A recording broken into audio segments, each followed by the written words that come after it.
12ই মে 2024 আমরা এসেছি রাখাল রাজার শ্রী মন্দিরে। বইচি পেরিয়ে এই মন্দিরে আসতে হয়। সুজিতদাকে দেখা যাচ্ছে, মা প্রণাম করছে। রাখাল রাজার কাছে আসার কথা আমার বাবা থাকার সময় থেকে, 90-92 সাল থেকে। রামদাদান রোজই বলে দেখা হলে, আমাদের পালা পড়লে যেও, কিন্তু আমরা যেয়ে উঠতে পারিনি, এসে উঠতে পারিনি।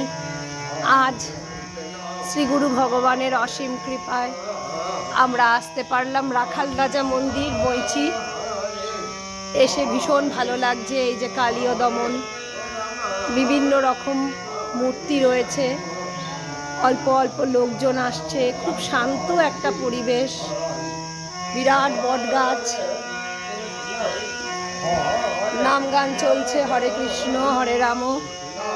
মানুষ আসছেন, ঘুরে বেড়াচ্ছেন। বট গাছগুলো দেখুন, বিরাট পুরনো পুরনো বটবৃক্ষ, চতুর্দিকে ধুধু করছে প্রান্তর। রাধাকৃষ্ণ, এটা গীতার সারাংশ দিচ্ছেন অর্জুনকে ভগবান শ্রীকৃষ্ণ। আর এইখানে রয়েছে কিছু টোটো অটো। দেখা হয়ে গেল দোলার সাথে, যাকে আশ্রমে দেখতাম। দোলা এখানে মন্দির করেছে, ওরা এখানে থাকে, স্থানীয়। মা চরণামৃত নিয়ে আসছে। ভালো থাকবেন সবাই। জয় রাখাল রাজা।